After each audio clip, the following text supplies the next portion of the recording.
Il existe une distinction nette entre Dieu et sa semence, tout comme il existe une distinction nette entre l'homme et sa semence. Dans la parole de Dieu, l'expression Saint-Esprit peut être utilisée dans deux sens. Premièrement, pour désigner Dieu, qui est le créateur du ciel et de la terre, parce que Dieu est saint 3 fois, selon Apocalypse chapitre 4, verset 8, et parce que Dieu est esprit, selon Jean chapitre 4, verset 24, la déclaration de notre Seigneur Jésus-Christ. Donc, dans les Saintes Écritures, parfois, pour désigner le Créateur, on utilise l'expression Saint-Esprit. Donc, prenons par exemple Actes des Apôtres, chapitre 1, le verset 16, il est écrit « Hommes frères, il fallait que s'accomplisse ce que le Saint-Esprit, dans l'Écriture, a annoncé d'avance par la bouche de David au sujet de Judas, qui a été le guide de ceux qui ont saisi Jésus. » Il fallait que s'accomplisse ce que le Saint-Esprit, dans l'Écriture, a annoncé d'avance. Qui a annoncé? Dans le livre d'Ésaïe, il est écrit que Dieu est celui qui annonce à l'avance les choses qui doivent arriver. Donc ici, l'expression Saint-Esprit, dans Acte 1,16, l'expression Saint-Esprit désigne Dieu. Vous pouvez remplacer cette expression par Dieu sans que le sens de la phrase change. Mais il existe des passages dans lesquels cette expression Saint-Esprit ne désigne plus Dieu lui-même, mais désigne le don de Dieu. Parce que ce que nous sommes en train de vouloir expliquer au peuple de Dieu, c'est que quand quelqu'un naît de nouveau, il reçoit la semence de Dieu en lui, le Saint-Esprit. Mais nous ne voulons pas que les gens fassent de confusion entre Dieu lui-même et sa semence. C'est pour ça qu'il est important de faire le distinguo, de montrer aux gens que dans la Bible, l'expression Saint-Esprit peut être employée pour désigner Dieu, tout comme elle peut être employée pour désigner le don de Dieu. Lisons Actes des Apôtres, chapitre 1, le verset 8. C'est Jésus-Christ qui parle à ses disciples avant l'ascension. Mais vous recevrez une puissance, le Saint-Esprit survenant sur vous, et vous serez mes témoins à Jérusalem, dans la Judée, dans la Samarie, et jusqu'aux extrémités de la terre. Ici, Jésus-Christ dit, promet, annonce à ses disciples qu'ils recevront. C'est le verbe recevoir. Ils recevront une puissance appelée le Saint-Esprit. Vous voyez bien qu'il y a une différence entre la puissance qui est appelée le Saint-Esprit et l'être qui est appelé le Saint-Esprit.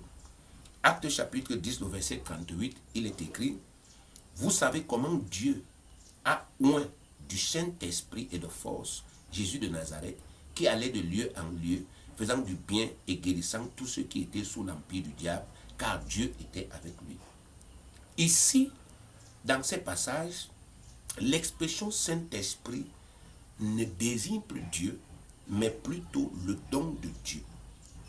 Il est clairement écrit, par exemple, dans Acte 10 que nous venons de lire, que c'est Dieu qui a oint du Saint-Esprit Jésus. Dieu a oint du Saint-Esprit Jésus. Or, vous savez que l'onction, ce terme-là, l'onction, ça, n'est-ce pas, effectivement, représente la puissance. Dans la Bible, lorsque Dieu voulait conférer, n'est-ce pas, une puissance à un homme, un ministère à un homme, une autorité à un homme, on versait de l'huile sur la tête de cet homme. Ça s'appelait l'huile d'onction. Le symbole de la puissance de Dieu, c'est l'huile d'onction. Donc ici, Dieu nous montre que Jésus-Christ a été oint, non pas d'une huile physique, mais d'une huile spirituelle. Donc Jésus-Christ est loin de Dieu. Donc il est la personne à qui Dieu a conféré la puissance pour guérir et pour délivrer tous ceux qui sont sous l'empire du diable, c'est-à-dire le pouvoir impérial de Satan. C'est lui, Jésus-Christ, qui est cet homme-là. Vous avez encore la confirmation dans Luc, chapitre 4, je pense, du verset 19 au verset 20, où lui-même il dit, l'Esprit du Seigneur est sur moi, parce que le Seigneur m'a oint. Il m'a oint. Le Seigneur m'a envoyé pour guérir ceux qui ont le cœur brisé, pour délivrer les captifs. Donc ici, dans Acte 10, 38, l'expression Saint-Esprit ne désigne pas Dieu lui-même, mais le don de Dieu.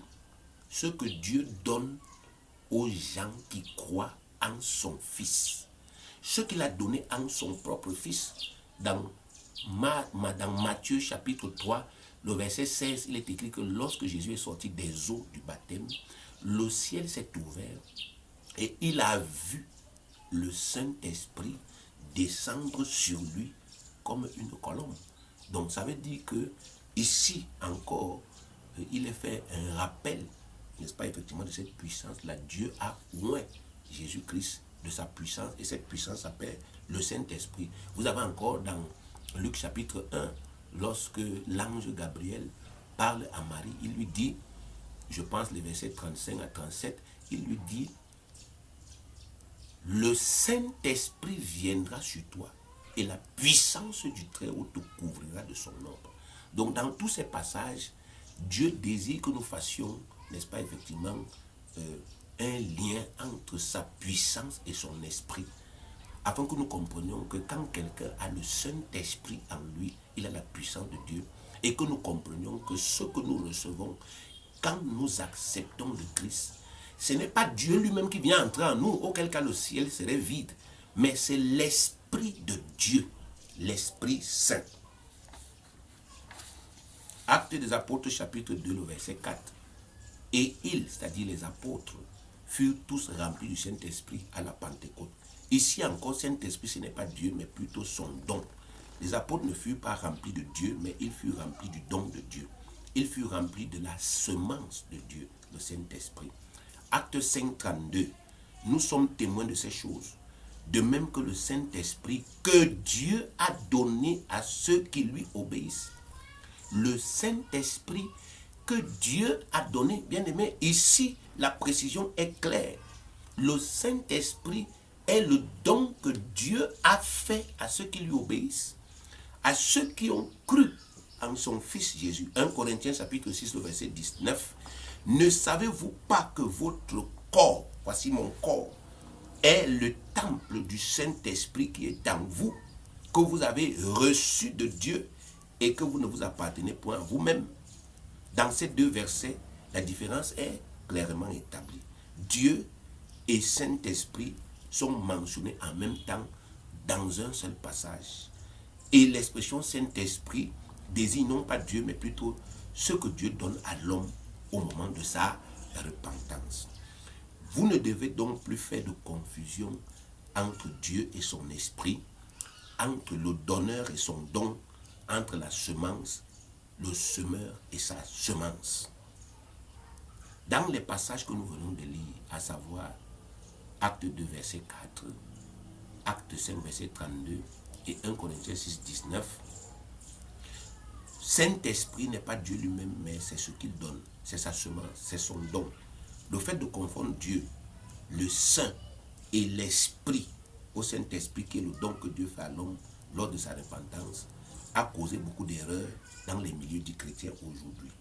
C'est pour cela que vous voyez qu'il y a des groupes chrétiens où les gens se rassemblent pour demander au Saint-Esprit de descendre.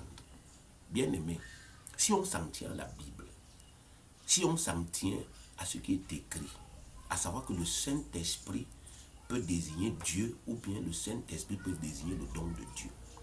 Lorsque les gens s'asseyent dans une assemblée et qu'ils demandent au Saint-Esprit de descendre, à qui s'adresse-t-il?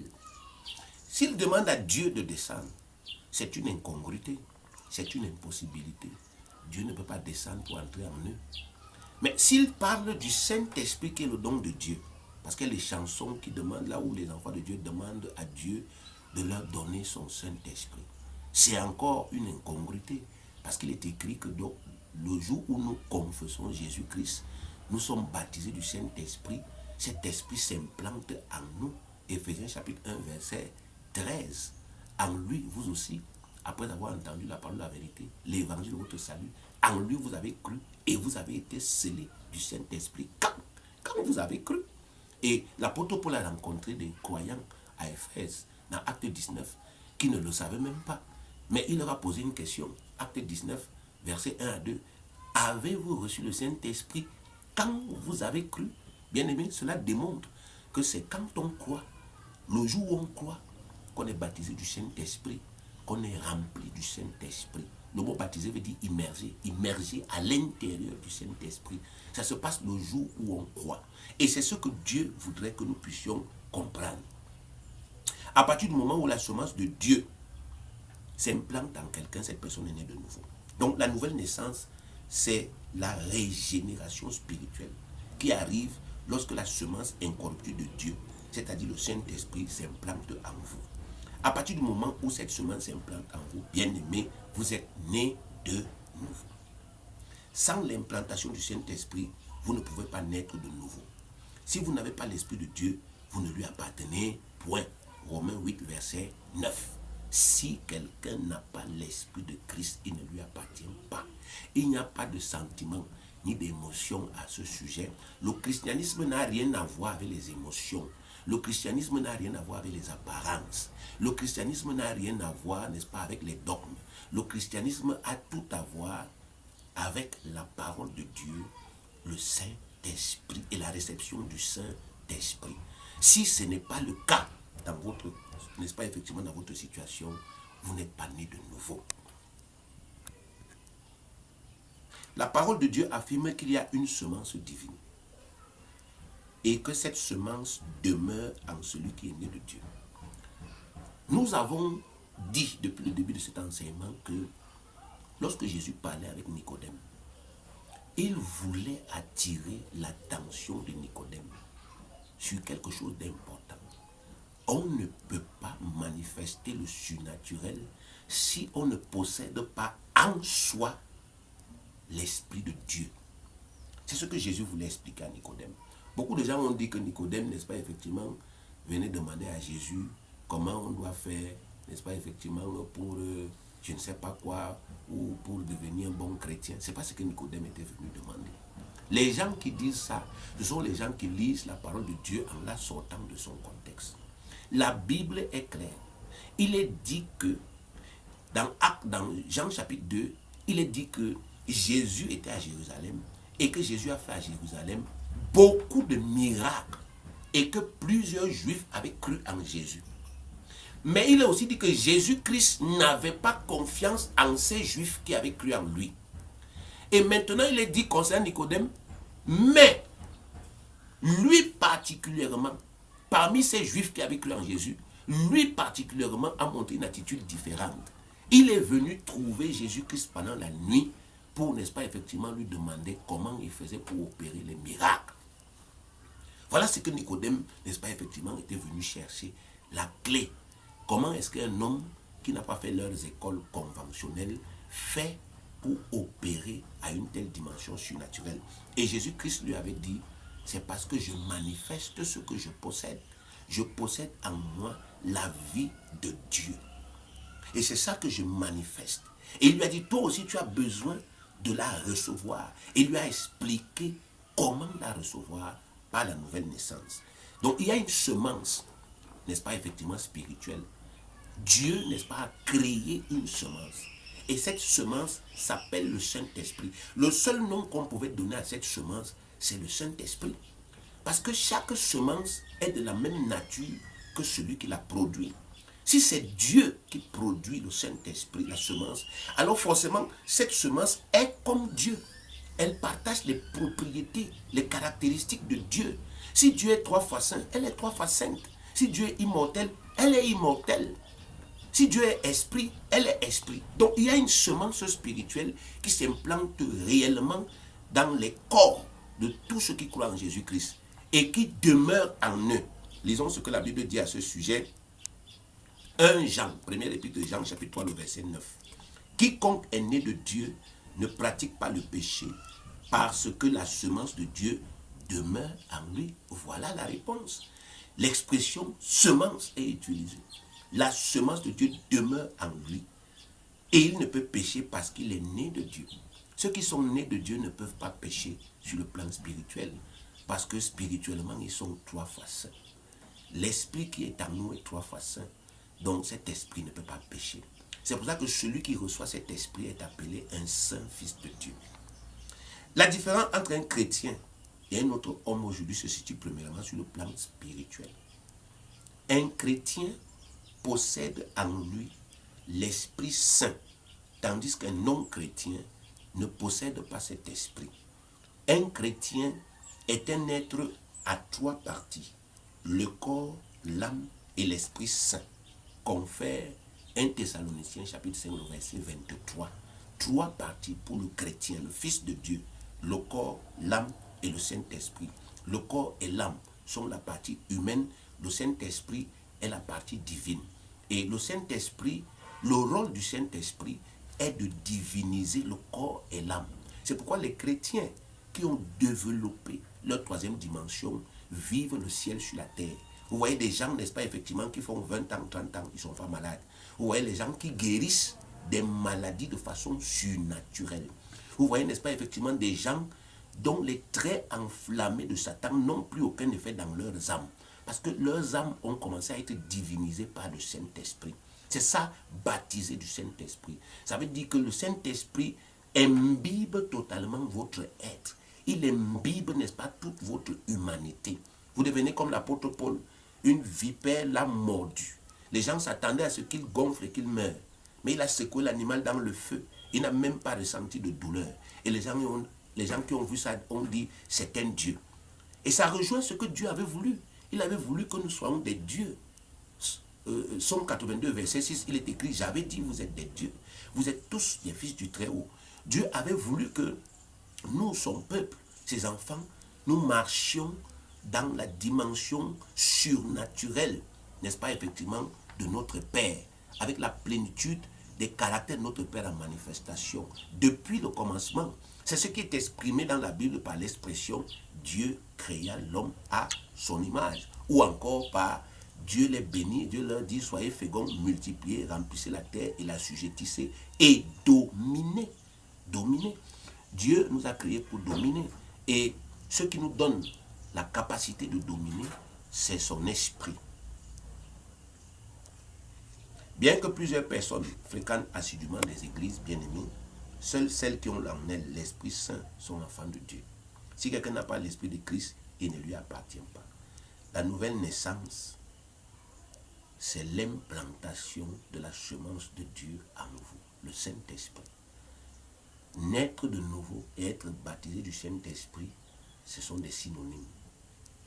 Ça veut dire la même chose.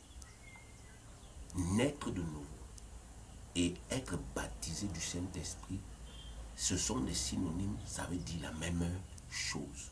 Si vous êtes né de nouveau, ça veut dire que vous êtes baptisé du Saint-Esprit. La semence de Dieu est implantée en vous. Bon, maintenant, qu'est-ce que l'implantation de cette semence en vous vous apporte? Nous nous appuyons toujours sur, n'est-ce pas, effectivement, la naissance humaine pour comprendre les choses spirituelles. Parce que c'est ce que Jésus a voulu. Nous qui connaissons les choses humaines, nous pouvons faire les parallèles entre ces choses humaines et les choses spirituelles. Lorsque vous naissez sur le plan humain, vous recevez toute la nature humaine. Vous êtes un être humain par naissance. De même, lorsque vous naissez de Dieu, lorsque vous naissez spirituellement, lorsque la semence de Dieu s'implante en vous, cette semence vous confère toute la nature de Dieu. Comme l'ancienne naissance a fait de vous un être humain, ainsi la nouvelle naissance fait de vous un être divin. Fils de Dieu veut dire être divin. Bien-aimé, c'est très important pour vous. Jésus-Christ dit dans Jean chapitre 3, le verset 6, « Ce qui est né de la chair est chair, ce qui est né de l'esprit est esprit. » Voilà la grande vérité que les premiers apôtres et les premiers chrétiens avaient parfaitement assimilée. Ils avaient compris que quelqu'un qui est en Christ est devenu une nouvelle création. Les choses anciennes sont passées et voici toutes choses sont devenues nouvelles.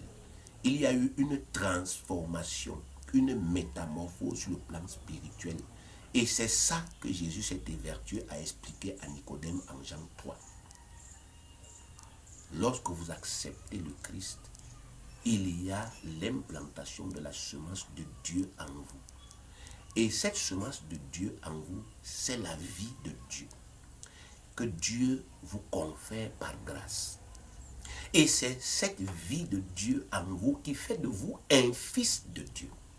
Vous savez, si les musulmans comprenaient que toute vie que Dieu a créée est transmissible, alors il n'allait plus, n'est-ce pas, effectivement, nous casser les oreilles avec les histoires telles que Jésus n'est pas le fils de Dieu parce que Dieu ne peut pas avoir des enfants. La Bible dit que Dieu a créé l'homme au commencement à son image. Ça veut dire que tout ce que l'homme est capable de faire, il le copie chez Dieu. Or, l'homme est capable de se reproduire. Comment les gens vous disent aujourd'hui que Dieu n'est pas capable de se reproduire? Donc Dieu a donné à l'homme la capacité de se reproduire, de se dupliquer, de transmettre sa vie. Et le Dieu qui a donné ce pouvoir à l'homme, lui, il n'a pas cette capacité. Vous voyez un peu l'incongruité, n'est-ce pas, effectivement, des raisonnements des hommes.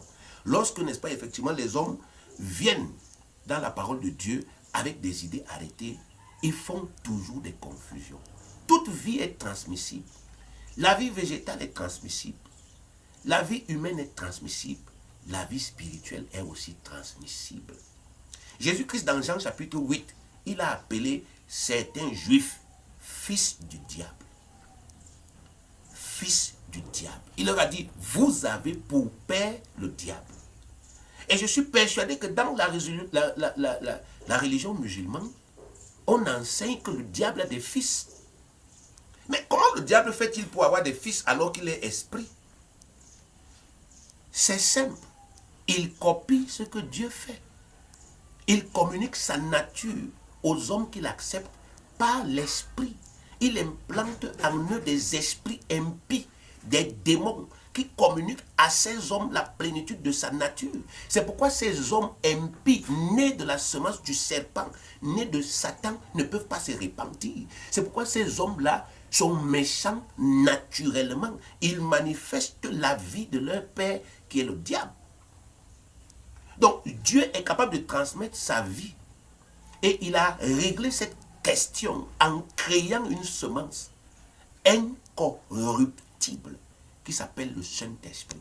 Lorsque Dieu vous communique cette semence, vous devenez son fils. Vous portez tous ses caractères. Vous êtes fils de Dieu. Vous devenez semblable à lui. Voilà la vérité que Dieu veut que le peuple de Dieu comprenne aujourd'hui. Voilà la lumière, bien-aimé. Il n'y a pas une autre vérité. Si on vous enseigne un autre évangile, on est en train de vous entraîner dans les ténèbres. Il y a deux évangiles. L'évangile du salut est ce qu'on vous enseigne pour que vous soyez sauvés. C'est l'évangile de la croix. Mais maintenant, quand vous êtes sauvés, ce n'est plus ça qu'on vous enseigne, c'est l'évangile de la gloire. On vous montre qu'est-ce que ce salut a fait de vous. Qu'est-ce que ce salut a produit pour vous. Parce que Dieu ne vous a pas sauvé pour vous maintenir dans la précarité, mais il vous a sauvé pour vous transporter dans sa gloire. Donc vous devez comprendre que les fondements, n'est-ce pas, effectivement, de notre délivrance aujourd'hui, n'est-ce pas, effectivement, comportent deux aspects, deux colonnes. Il y a la substitution, lorsque Jésus-Christ prend notre place, pour mourir à notre place, pour subir à notre place, n'est-ce pas, effectivement, toutes les sanctions que nous, en tant que pécheurs, nous devions subir. Il devient notre substitut légal. Et ça, nous avons fait un enseignement dessus, que nous avons aussi posté, n'est-ce pas, à Facebook, sur la croix que Jésus-Christ a portée. Mais la deuxième colonne de notre salut, c'est l'identification à Christ. Non seulement Dieu nous a sauvés, mais il nous a identifiés, il nous a rendus identiques à son Fils. Nous sommes comme son Fils sur la terre. Et c'est ce que nous sommes. Et c'est ce que Dieu veut que nous croyions.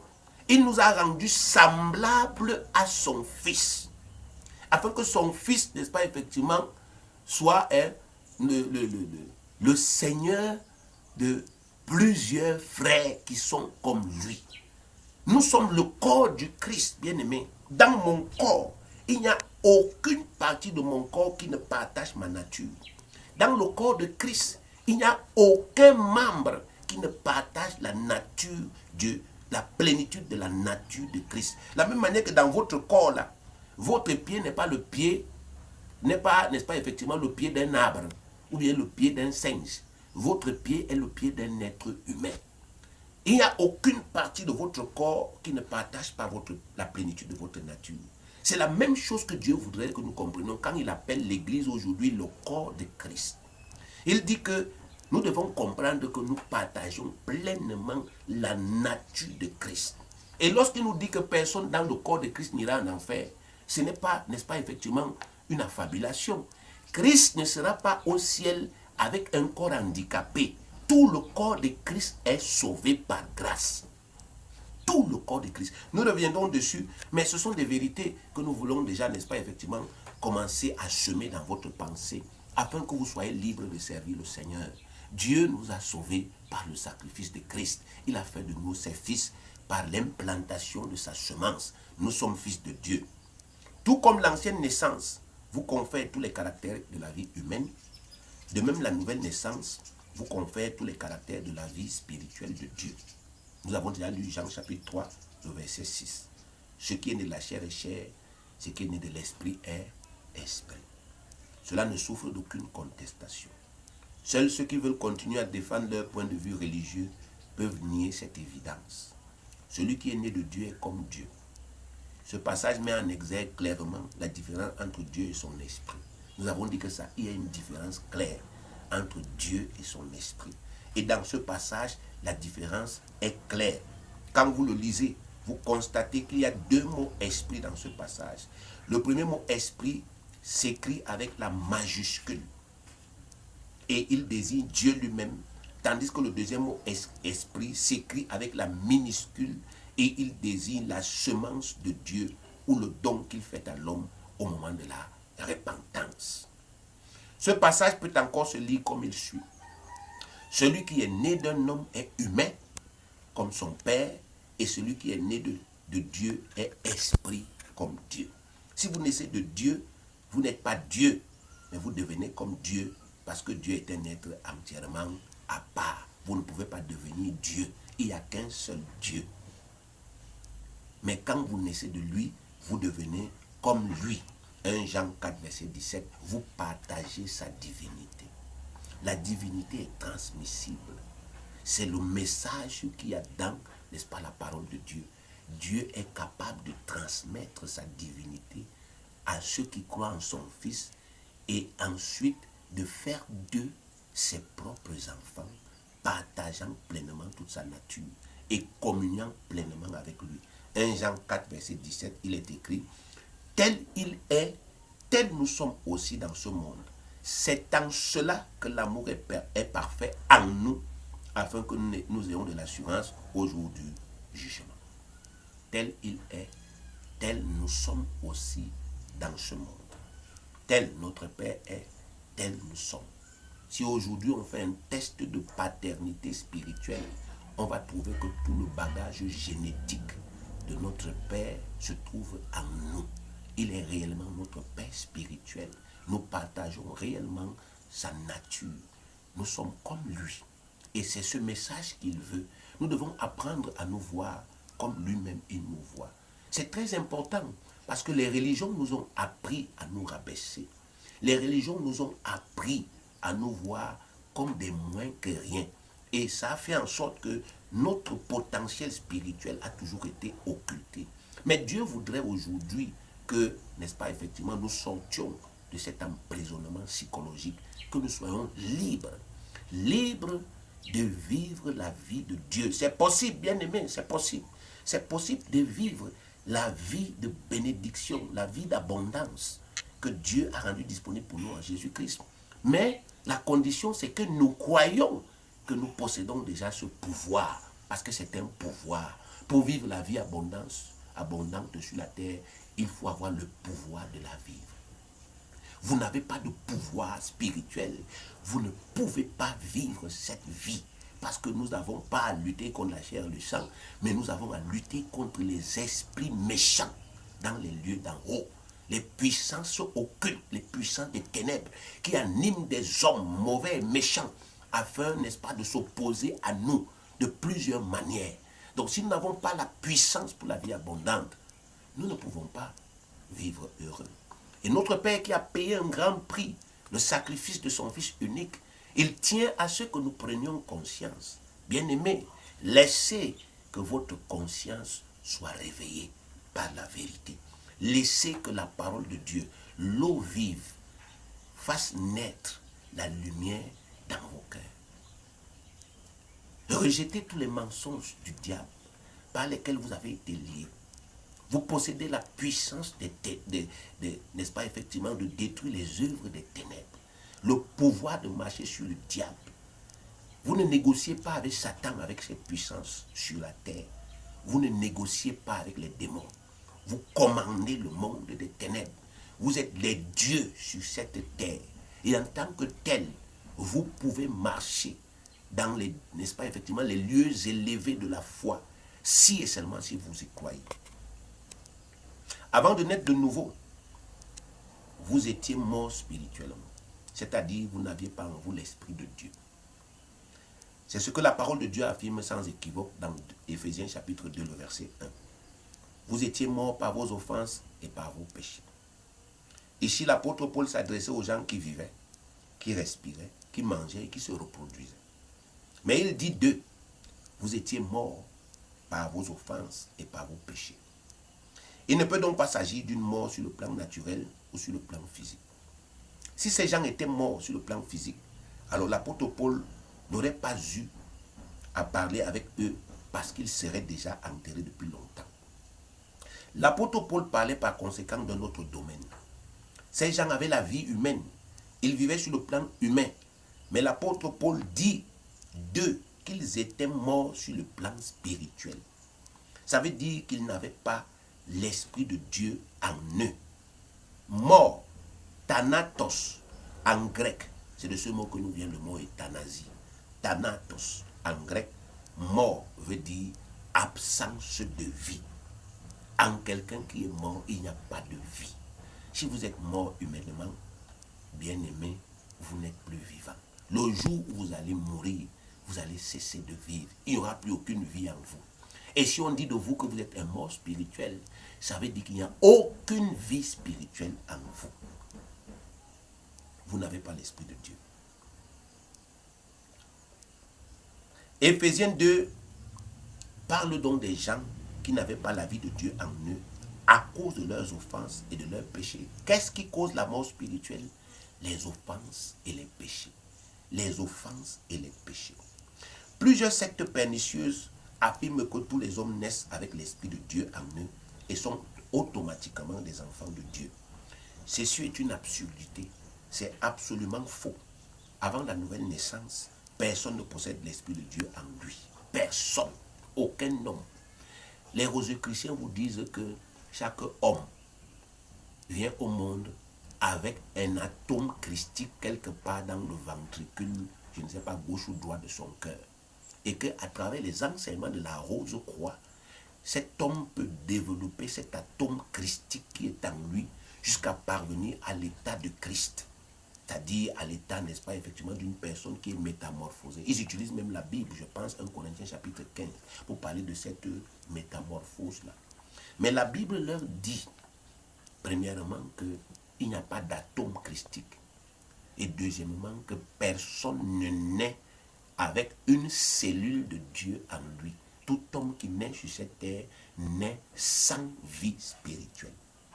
Mais lorsque cet homme qui est né sans vie spirituelle rencontre l'évangile, qui est une puissance de Dieu pour le salut de quiconque croit, du juif premièrement, puis du grec, alors s'il croit en cet évangile, il naît de nouveau. Par votre nouvelle naissance, vous devenez un homme spirituel, un homme nouveau, possédant en lui la vie de Dieu, la vie du Créateur du ciel et de la terre, l'Esprit de Dieu qui est la vie divine. Car tout comme la vie humaine est contenue dans la semence de votre Père terrestre, de même, toute la vie de Dieu est contenue dans son esprit ou sa semence qui habite en vous. Avant la nouvelle naissance, vous n'étiez pas un enfant de Dieu, même si vous étiez adepte d'une religion. Par votre nouvelle naissance, vous êtes devenu fils de Dieu, vous appartenez entièrement à Dieu. C'est ce que le Seigneur voudrait que vous puissiez comprendre aujourd'hui. Si quelqu'un